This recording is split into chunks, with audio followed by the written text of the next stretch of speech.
I'm an economist. When your economic growth doesn't match your population growth, it's a time bomb.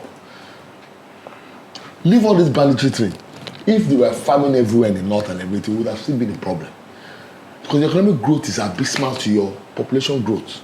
In the south here, we are doing controlled breeding because we are educated. In the north, they are breeding. Like no man's business. And that's what we're suffering from today. I schooled in Federal Government College in Maiduguri, so I understand. But that is not truly what the problem is. Well, I'm coming with leadership now. Excuse me.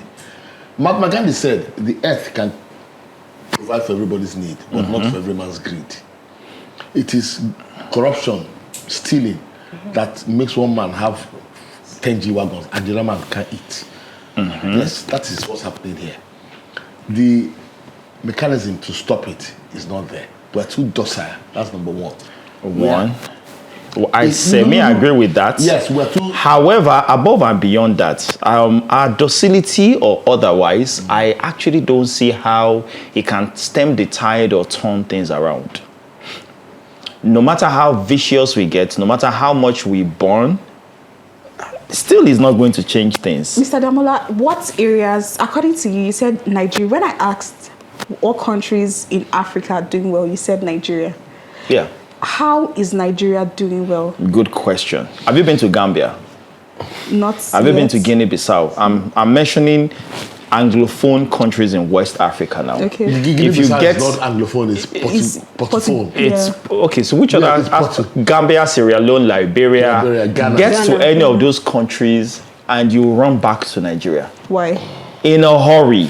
Why? Like they are like your village. It's as if you just go village, go do Christmas, come back.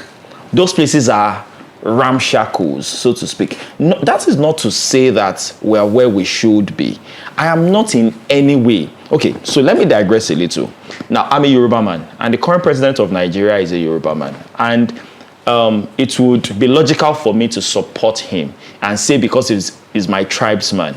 See, I understand that there is greed in the heart of an average African. Thank you. And I do not have much of an issue with it. I'm saying chop your own, but let the poor man breathe. So here is the drift. Imagine this. There is acute shortage of food production. Even if you want to buy a private jet, can you enforce security in food producing areas of the country such that food security is available for everybody? You know, in Benue, I have some people in Benue where they find it difficult to go to their farms to harvest. Yes. No. So when is food not going to be expensive? Yeah, no. And you have a sitting president who is doing what exactly?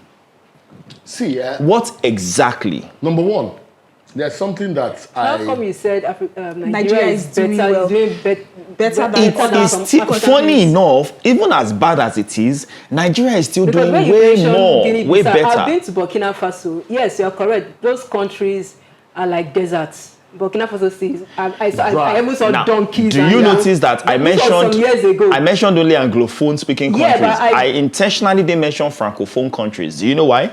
Because Francophone countries from the surface look like they are built. And they are built by the French. However, they are not even self-ruling and self-governing. They have placeholder presidents and head of states. It's the reason why some countries in the past couple of years have revolted, and they now have military head of states who've divorced themselves from France. Yes. So they might have good buildings, but at the core, they are just placeholder states. We said earlier there's sub-Saharan and Northern Africa. If we actually dip it, we can notice that North African countries are doing far better than sub-Saharan. Let's use another name for them. Economically. Arabian. Let's use another name for them so that audiences at home understand. North African countries are essentially Islamic and Arabic nations. inclined nations.